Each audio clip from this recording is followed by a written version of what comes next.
Hello વિદ્યાર્થી મિત્રો, કેમ છો?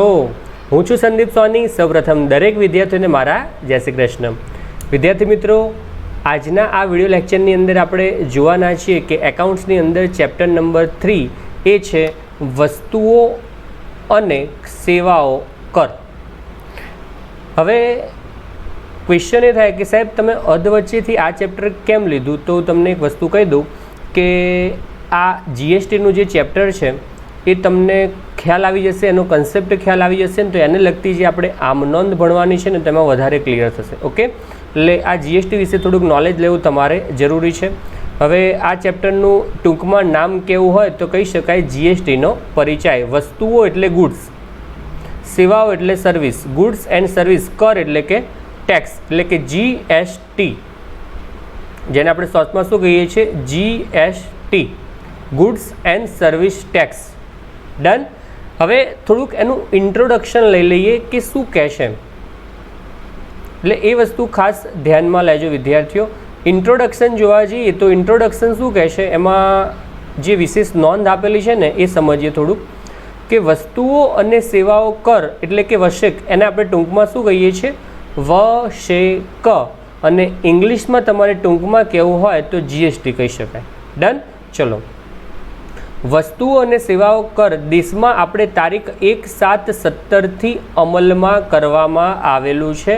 આ તમારે અંડરલાઇન કરી લેવાનું છે. ને બીજી વસ્તુ ખાસ ધ્યાન આપજો, આજના લેક્ચરની અંદર આ ચેપ્ટરની અંદર હું જે પણ સમજાવું છું ને એ તમારી નોટબુકમાં લખી લેવાનું છે.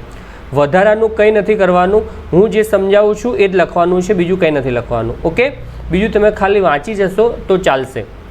હવે જે તમને અંડરલાઇન કરું છું, લખવાનું છે, હું બોલતો જઈશ કે આ લખવાનું છે, એટલું તમારે તમારી નોટબુકમાં પોઈન્ટ ટુ પોઈન્ટ લખી લેવાનું છે. હવે તમને એવું કીધેલું છે કે દેશમાં 1/7/17થી વશેક અમલમાં આવેલું છે, એટલે કે જીએસટી અમલમાં આવેલું છે, તમારે લખી નાખવાનું છે. કારણ કે 1 માર્ક્સમાં પૂછાય છે કે દેશમાં આપણે જીએસટી ક્યારથી લાગુ પડેલું છે, તો 1/7/17થી અમલમાં આવેલું છે. ઓકે, હવે ત્યારબાદ થોડુંક એનું ઇન્ટ્રોડક્શન જોવા જઈએ તો ઇન્ટ્રોડક્શનમાં એવું કહેશે કે જનરલી આ જીએસટી લાગુ કર્યું ને એની પહેલાં થોડુંક તમને સમજાવું, થોડુંક બેકગ્રાઉન્ડમાં લઈ જાઉં કે આપણા ભારત દેશની અંદર અલગ અલગ પ્રકારના ટેક્સ લાગતા હતા. એમાં મેઇનલી મુખ્ય ટેક્સના 2 પ્રકાર, એક ડાયરેક્ટ ટેક્સ અને બીજો ઇનડાયરેક્ટ ટેક્સ, જેને આપણે ગુજરાતીમાં કહીએ છીએ ડાયરેક્ટ ટેક્સ, એટલે આપણે જેને ગુજરાતીમાં કહેવાય પ્રત્યક્ષ વેરા, અને ઇનડાયરેક્ટ ટેક્સ જેને આપણે કહીએ છીએ પરોક્ષ વેરા. એટલે મુખ્ય 2 પ્રકારના ટેક્સ હતા અને એ ટેક્સની અંદર અલગ અલગ પેટા પ્રકારો પડતા હતા. એમ કહીને અલગ અલગ પ્રકારના ટેક્સ આપણા દેશમાંથી અલગ અલગ લોકો પાસેથી આપણે ઉઘરાવતા હતા. હવે 1/7/17થી શું કર્યું આ લોકોએ?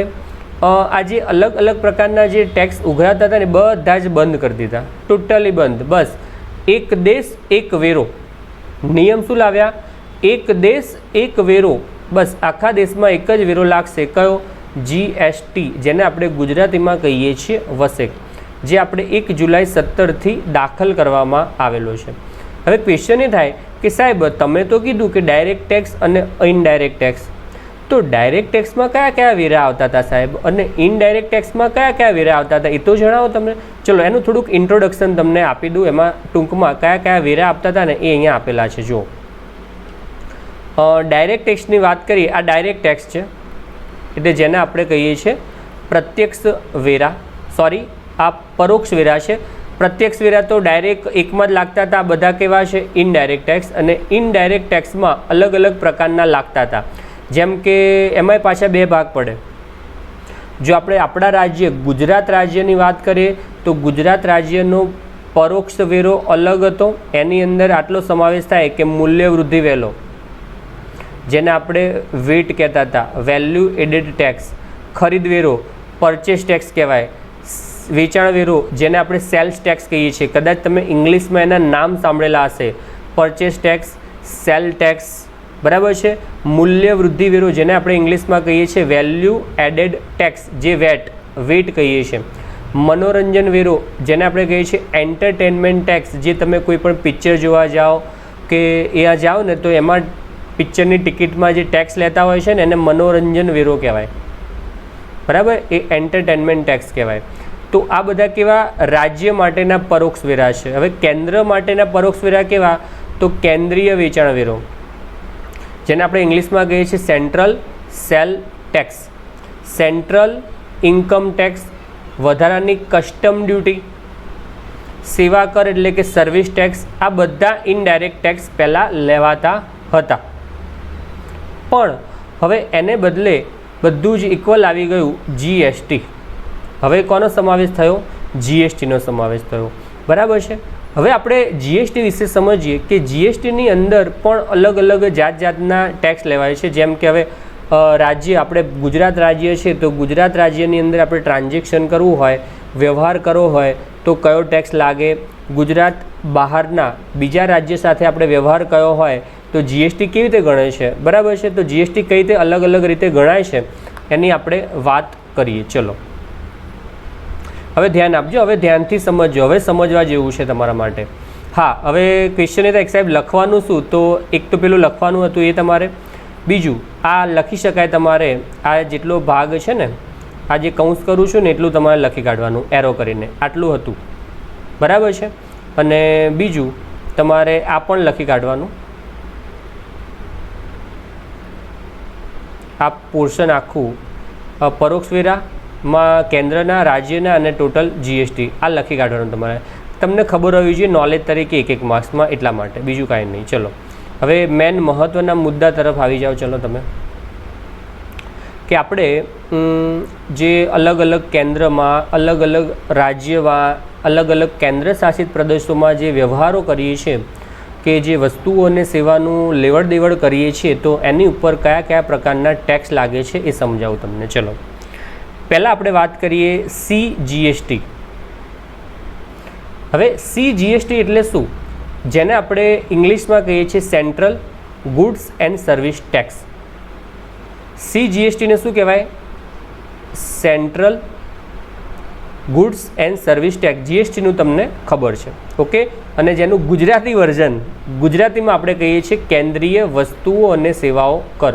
આ બંને તમને યાદ હોવું જોઈએ, કારણ કે એક એક માર્ક્સમાં ક્વેશ્ચનમાં તમને ગુજરાતીમાં પણ આવતું હોય છે. ગુજરાતીમાં પૂછાય કે કેન્દ્રીય વસ્તુઓ સેવાઓનો કર ક્યારે લાગે છે, તો તમને ખબર હોવું જોઈએ કેન્દ્રીય વસ્તુઓ અને સેવાઓનો કર એટલે કે CGST. ડન. ચલો હવે CGST શું છે, તો એવું કહે છે કે આ કાયદામાં કેન્દ્રીય વસ્તુઓ અને સેવાઓની પૂર્તિના વ્યવહારો પર કરની જોગવાઈઓનો સમાવેશ થાય છે. ટૂંકમાં હું કહું તો એવું કહી શકાય કે કેન્દ્ર લેવલે જે પણ વસ્તુઓ અને સેવાઓનો વ્યવહાર થતો હોય છે એ દરેક વ્યવહારો ઉપર આપણે CGST લગાવતા હોય છે. હવે જો કેન્દ્ર એટલે શું? આખું ભારત. કેન્દ્ર એટલે આખું ભારત, આખા દેશની વાત આવી ગઈ.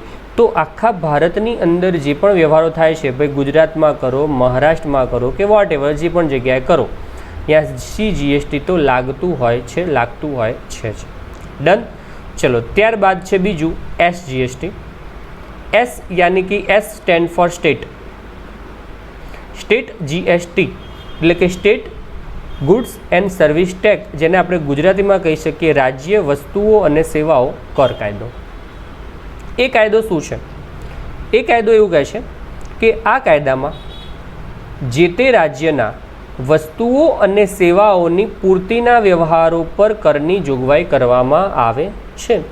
જે તે રાજ્યના, આપણે ગુજરાત રાજ્ય છે તો ગુજરાત રાજ્યની અંદર કોઈ પણ વ્યવહારો કરતા હોઈએ છીએ વસ્તુઓ અને સેવાઓના, તો એની ઉપર આપણે કયો ટેક્સ લગાવવો પડે?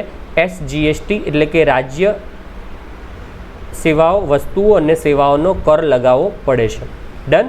ચલો ત્યારબાદ ત્રીજું છે UTGST. આ UT એટલે શું? UT એટલે કે યુનિયન ટેરિટરી. યુનિયન ટેરિટરી, જેને આપણે ગુજરાતીમાં કહીએ છીએ કેન્દ્ર શાસિત પ્રદેશો.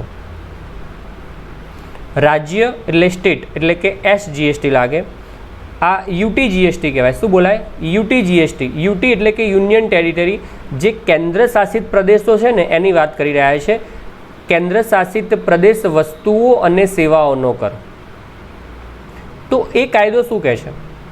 કે આ કાયદામાં જે તે કેન્દ્ર શાસિત પ્રદેશના વસ્તુઓ અને સેવાઓની પૂર્તિના વ્યવહારો ઉપર કરની જોગવાઈઓનો સમાવેશ થાય છે. તો આમાં આ ધ્યાન આપવું પડશે તમારે કે CGST એટલે કેન્દ્રીય વસ્તુઓ અને સેવાઓની પૂર્તિના વ્યવહાર ઉપર લાગે. SGST એટલે કે રાજ્યને લગતું, એટલે કે જે તે રાજ્યની વસ્તુઓ અને સેવાઓના પૂર્તિના વ્યવહારો ઉપર લાગતો હોય છે.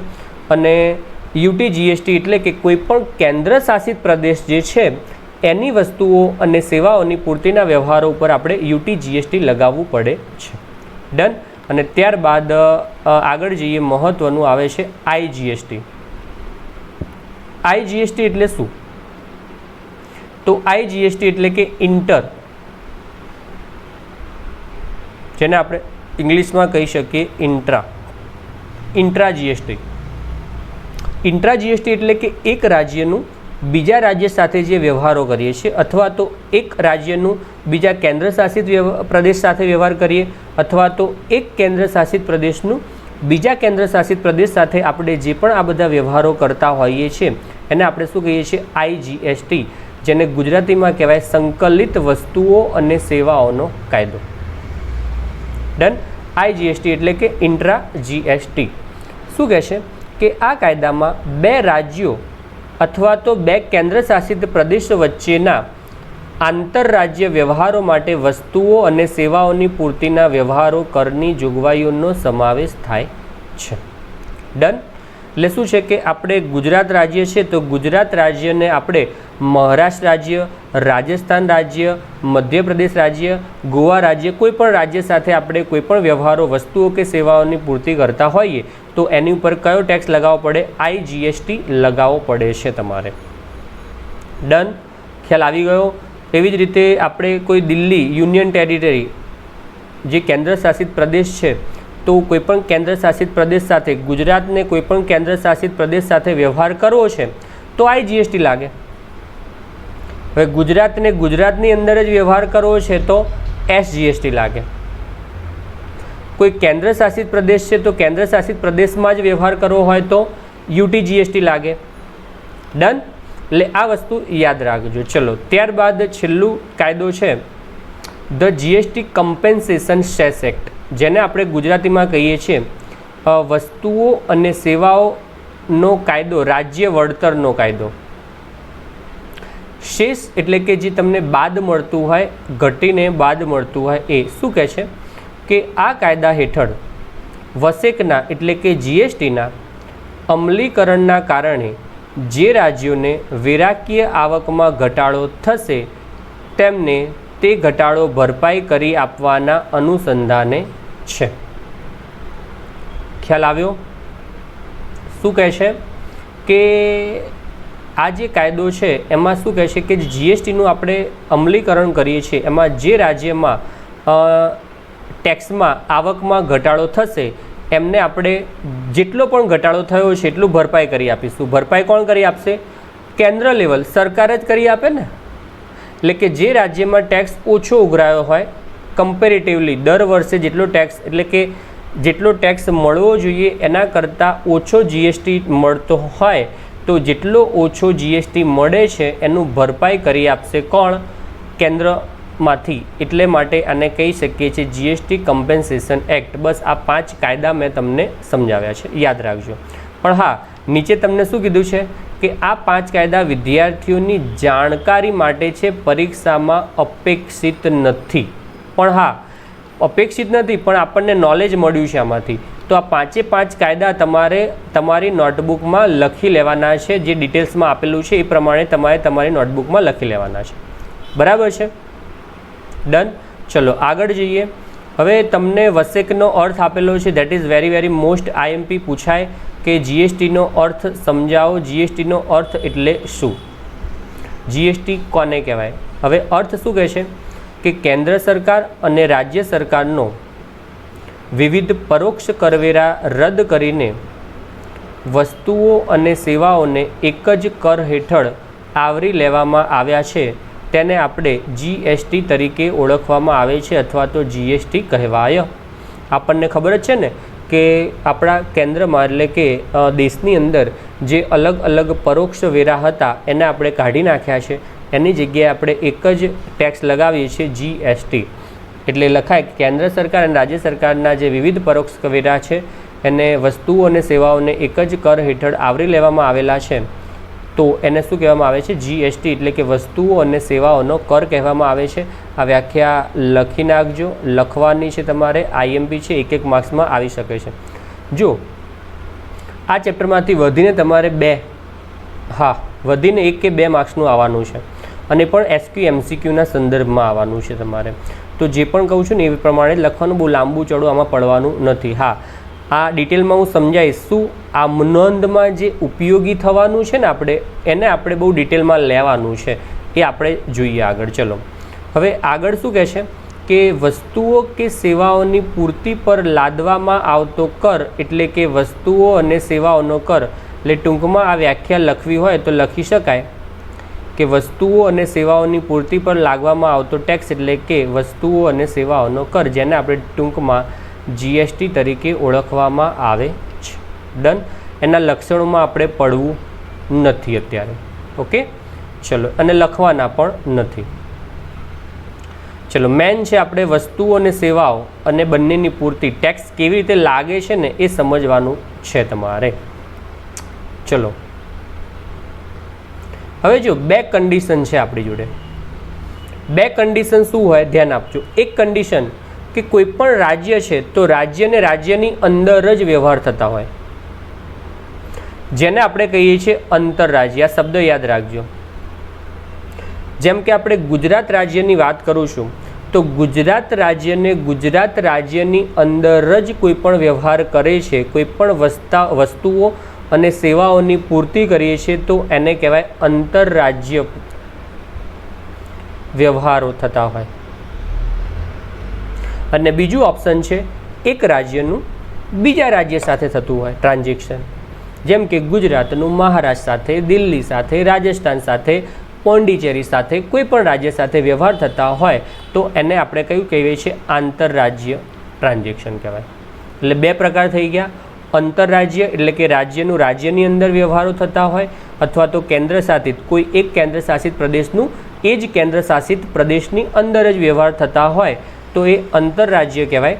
અને આંતરરાજ્ય એટલે કે કોઈ પણ રાજ્યનું બીજા રાજ્ય સાથે અથવા તો કોઈ પણ કેન્દ્ર શાસિત પ્રદેશનું બીજા કેન્દ્ર શાસિત પ્રદેશ સાથે જો કોઈ પણ વ્યવહારો કરીએ એને આંતરરાજ્ય કહેવાય. આ કન્સેપ્ટ ક્લિયર થઈ ગયો, મગજમાં ફિટ થઈ ગયો. આંતરરાજ્ય કોણ, આંતરરાજ્ય કોણ. ચલો એની અંદર થોડાક જઈએ આપણે. હવે ક્વેશ્ચન એ થાય કે સાહેબ આપણે આંતરરાજ્ય વ્યવહારો કરીએ તો ટેક્સ કયા કયા લાગે? તો એમાં 2 ટેક્સ લાગે. એક છે CGST અને બીજો છે SGST. CGST એટલે કે કેન્દ્રીય વસ્તુઓ અને સેવાઓનો કર. SGST એટલે કે સ્ટેટ એટલે કે રાજ્ય વસ્તુઓ અને સેવાઓનો કર. બંને લાગે, બંને અડધું અડધું લાગે. આ યાદ રાખજો. આ આમનોંધમાં કામમાં આવશે અને તમને એક પ્રેક્ટિકલી નોલેજ તરીકે ખબર હોવી જોઈએ. કેન્દ્રીય વસ્તુઓ અને સેવાઓનો કર એટલે કે આંતરરાજ્ય. માની લો કે આપણે ગુજરાતની વાત કરવી છે, મારે ગુજરાતને ગુજરાતની અંદર જ વ્યવહાર કરવો છે. અમદાવાદનો વ્યવહાર હું આણંદ સાથે કરું. મારી જોડે એક કહી શકાય કે કેરી, હવે ચલો કેરીની વાત કરીએ. વલસાડમાં કેરીનું ઉત્પાદન જબરજસ્ત થાય છે. વલસાડની કેરીને હું અમદાવાદમાં વેચું અથવા તો અમદાવાદમાં હું ખરીદું તો ખરીદી વેચાણ થયું તો ટેક્સ લાગે. તો ટેક્સ કયો લાવશે? તો 2 ટેક્સ લગાવવા પડશે. એક CGST અને એક SGST. માની લો કે ટોટલ ટેક્સ 12% લાગે છે. વલસાડમાંથી અમદાવાદમાં તમે વેચો છો કેરીને તો ટોટલ માની લો કે 12% ટેક્સ લાગે. તો 12% ટેક્સમાંથી 6% CGST લાગે અને 6% SGST લાગે. લાગે તો 12% જ, વધારાનું કંઈ નહીં. લાગે 12% જ, પણ 50% CGST લાગે. અડધું CGST અને અડધું SGST બંને લગાવવું પડે. એટલે કોઈ પણ એક રાજ્યને એ જ રાજ્યની અંદર કોઈ પણ વ્યવહારોની પૂર્તિ થતી હોય તો એના માટે આપણે CGST અને SGST લગાવવું પડે, એ પણ અડધું અડધું. બરાબર છે? ખ્યાલ આવી ગયો? જો 10% હોય તો 5% લાગે, 12% હોય તો 6% લાગે, 16% હોય તો 8% લાગે, ડિપેન્ડ્સ કેટલા ટકા લાગે છે. ડન, ખ્યાલ આવી ગયો. ચલો, આ વાત કરી આંતરરાજ્ય. હવે વાત કરીએ આંતરરાજ્ય. આંતરરાજ્ય કોઈ પણ એક રાજ્યને બીજા કોઈ રાજ્ય સાથે કે બીજા કોઈ કેન્દ્ર શાસિત પ્રદેશ સાથે જે પણ આપણે વ્યવહારો કરીએ છીએ તો એના માટે આપણે આંતરરાજ્ય ટેક્સ લગાવવો પડે, અને જેના માટે આપણે લગાવીશું IGST. શું લગાવીશું? IGST, જેને આપણે કહીએ છીએ સંકલિત વસ્તુઓ અને સેવાઓનો કર. અને 100% અહીંયા જ લાગે. એક્ઝામ્પલ આપું, એ જ એક્ઝામ્પલને રિપીટ કરીએ. માની લો કે આપણે વલસાડમાં કેરીનું ઉત્પાદન સારું થાય, બરાબર છે. તો આ વલસાડની કેરીને આપણે મહારાષ્ટ્રમાં જઈને વેચીએ અથવા તો મહારાષ્ટ્રમાં એનું આપણે વેચાણ કરીએ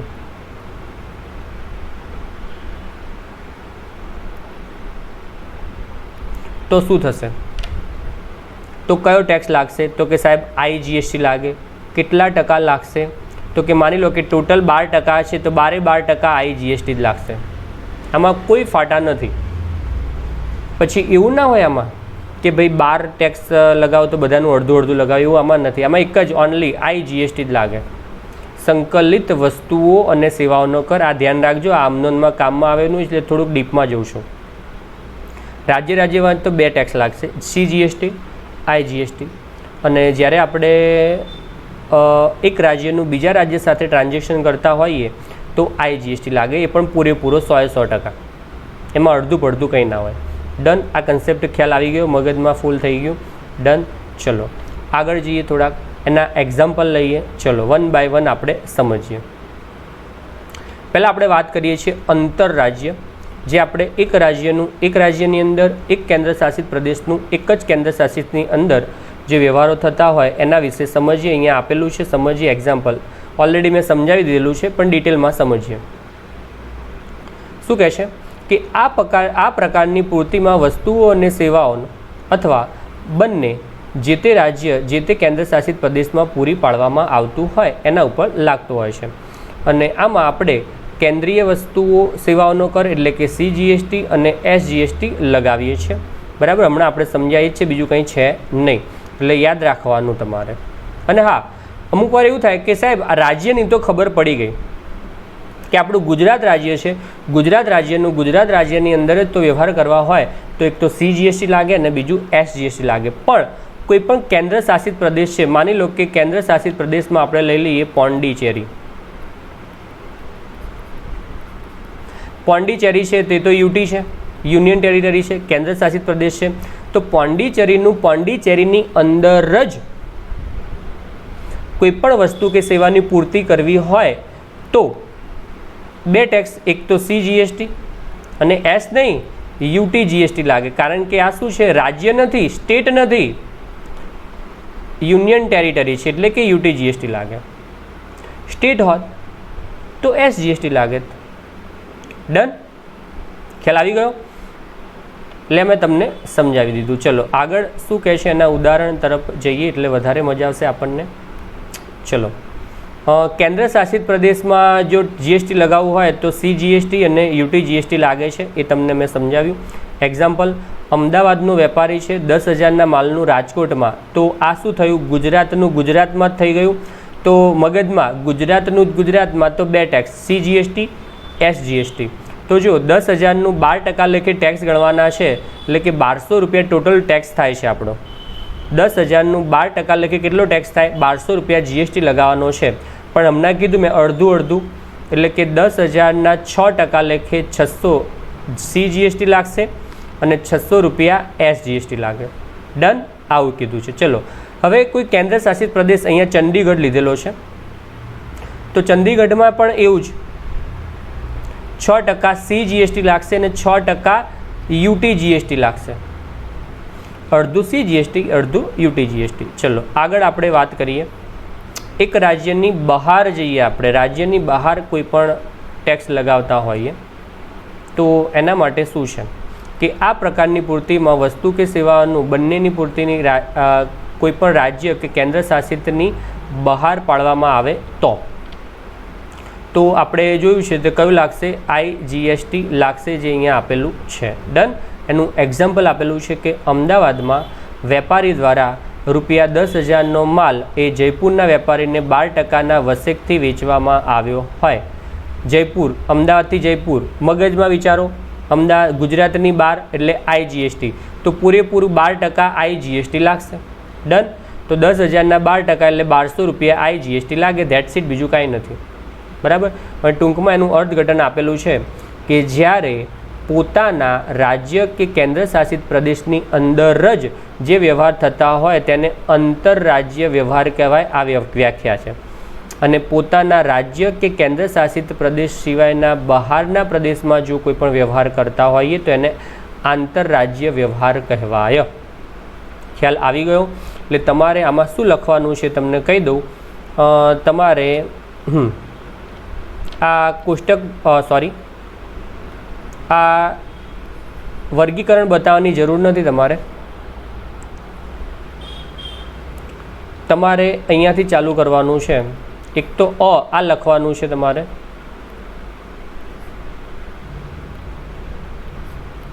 આ લખવાનું છે રાજ્ય કેન્દ્ર શાસિત પ્રદેશની અંદરની પૂર્તિ. આ બધું જ લખી કાઢવાનું છે એક્ઝામ્પલ સહિત. ઓકે. અને એવી જ રીતે આ બીજું પોર્શન પણ લખી કાઢવાનું છે તમારે એનું પણ એક્ઝામ્પલ સહિત લખી કાઢવાનું છે. ને એની નીચે આ વ્યાખ્યા અલગ પોઈન્ટ આઉટ કરીને બંનેની વ્યાખ્યા લખી કાઢજો. That is very most IMP. Yes, એક માર્ક્સમાં આવે. અને એની નીચે આ ટેબલ આપેલું છે. ટેબલમાં તમને સમજાવી દઉં, કારણ કે એક માર્ક્સમાં ક્વેશ્ચન આવતા હોય છે કે ભાઈ આંતરરાજ્ય વ્યવહાર થતા હોય તો કયો GST લાગે? તો 2 GST લાગે. આપણે જોયું CGST અને SGST અથવા તો UTGST, જેને આપણે આંતરરાજ્ય કહેતા હોઈએ છીએ. અને આંતરરાજ્યમાં ખાલી એક જ લાગે, IGST. ઓકે. ડન. એટલે તમારે છે ને આ કોષ્ટક લખી કાઢવાનું. હવે ક્વેશ્ચન સાહેબ 2 કેમ લખ્યા? 2 ભાગ પાડ્યા. એ બીજું કંઈ નથી. એકમાં આવક, એકમાં જાવક. એટલે કે જ્યારે આપણે માલનું વેચાણ કરીએ ને તો આપણને ટેક્સ મળે, આવક થાય, જેને આપણે આવક પૂર્તિ, અહીંયા શબ્દ શું લખ્યો છે? આવક પૂર્તિ કેન્દ્રીય, આવક પૂર્તિ CGST, આવક પૂર્તિ SGST. બરાબર.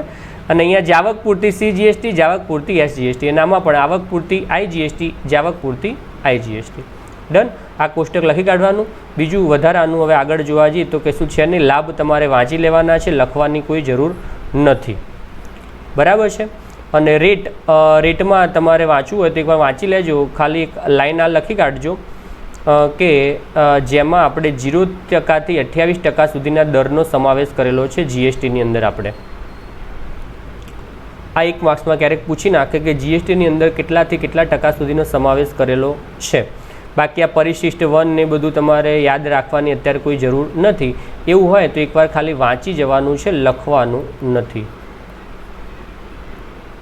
ડન. બાકી મેન તમને મેં સમજાવવાનું હતું કે રાજ્યની અંદર રાજ્યની બહાર કેવી રીતે લાગે છે ને એ જ મહત્ત્વનું છે. That is very most IMP. Done. બાકી તો કંઈ છે નહીં. અને હા, એક આ સ્લેબ તમારા માટે ઇમ્પોર્ટન્ટ છે. આ નોંધ 3 લખી કાઢજો. ખાસ IMP છે કે ખાસ વસ્તુઓના IGSTના દર 0.25% થી 3% રાખવામાં આવેલા છે. વસ્તુઓ, કોઈપણ વસ્તુ IGSTના દર એટલે કે કોઈપણ વસ્તુને આપણે આપણા રાજ્યની બહાર કંઈ પણ વ્યવહાર કરતા હોઈએ છીએ તો એના દર 0.25% થી 3% ડિપેન્ડ્સ ઓન વસ્તુ. કઈ વસ્તુ છે એ પ્રમાણે ટકાવારી લાગતી હોય, GST લાગતું હોય છે. પણ આ યાદ રાખજો, એક માસમાં બધું પૂછાય. ત્યારબાદ સેવાઓ, આપણે વાત કરી વસ્તુઓના IGST માટે કેટલા? 0.25% થી 3%. સેવાઓ માટે સર્વિસ સેક્ટર જે છે એમાં 4 સ્લેબ આપેલા છે, 5%, 12%, 18% અને 28% સંદર્ભમાં. ડિપેન્ડ્સ કઈ સેવા છે. ઓકે. અને છેલ્લે કીધું છે કે GSTના દરોમાં સમયાંતરે ફેરફાર થવાની પરિસ્થિતિ ઊભી થઈ શકે છે, એટલે કે વધઘટ થઈ શકે છે. તેથી પુસ્તકના લખાણ સમયે વર્તમાન દરો ધ્યાનમાં લેવાના છે. પછી એવું નહીં ચલો કે હવે GST લાગ્યો છે 2017માં, બરાબર. હવે આપણે ભણી રહ્યા છીએ અત્યારે 2020માં, તો આમાં ટકાવારીમાં ઘણા ફેરફાર થાય એટલે હું કહું ખાલી વાંચી જવું. ફિક્સ ના હોય કે આવું ટકાવારી, કારણ કે એમાં ફેરફાર થતો હોય તો એ તમને ઓનલાઈન મળી રહેશે. તમારે શું કરવાનું, એના માટે દેવતાને પ્રસન્ન કરવાના. કયા દેવતાને? ગૂગલ દેવતાને પ્રસન્ન કરવાના અને ગૂગલ દેવતાને સર્ચ મારવાનું ગૂગલ દેવતામાં કે ભાઈ આના સેવાઓની GSTની ટકાવારી કેટલી છે, કે ભાઈ આ 5%, 12%, 8%, 28%નો સ્લેબ છે કે એમાં ચેન્જ થયો છે. એ કરંટ નોલેજ માટે તમારે સર્ચ મારવાનું. એ તમને હોમવર્કમાં હું આપી રહ્યો છું, બરાબર છે? એ તમારે હોમવર્કમાં બધું કરવાનું. IGSTના જે દર છે વસ્તુઓ માટે, એમાં ફેરફાર થયો છે કે એ જ છે, તો એ તમારે ગૂગલ દેવતાને પ્રસન્ન કરવાના. રેટ ઓફ GST, બરાબર? તો આ બધું જોઈ લેવાનું તમારે. અને ત્યારબાદ તમને પારિભાષિક શબ્દો એટલે કે ઇંગ્લિશમાં કોને શું કહેવાય એ આપેલું છે, બરાબર છે? તો એ તમારે વાંચી જવું. ડન. આ લખવાની જરૂર નથી. જનરલ નોલેજ માટે તમારે જસ્ટ વાંચવાનું છે. લખવા માટે મેં તમને કહી દીધું છે, બીજું કંઈ છે નહીં આમાં. આ ચેપ્ટર આટલું જ છે. ઓકે, મારે જસ્ટ સમજાવવાનું હતું આમ નોંધ માટે. ડન. આ ચેપ્ટરમાં આટલું લખી નાખવાનું એટલે તમારું આ ચેપ્ટર પતી જશે. મેં જેમને તમને જે કીધેલું છે એટલું લખી કાઢજો, બરાબર છે? અને આમાં જો તમને ન ખબર હોય તો ન ખબર પડે તો કંઈ ક્વેશ્ચન હોય તો તમે કોલ કરીને પૂછી શકો છો. ઓકે, તો આ લેક્ચરને અહીંયા કમ્પ્લીટ કરીએ. નેક્સ્ટ લેક્ચરમાં આપણે એને લગતી આમ નોંધોને સમજીશું. ઓકે, તો આજના આ વિડીયો લેક્ચરને અહીંયા કમ્પ્લીટ કરીએ છીએ. તો આજના વિડીયો લેક્ચર માટે દરેક વિદ્યાર્થીઓને જય શ્રી કૃષ્ણ અને થેન્ક યુ. બાય.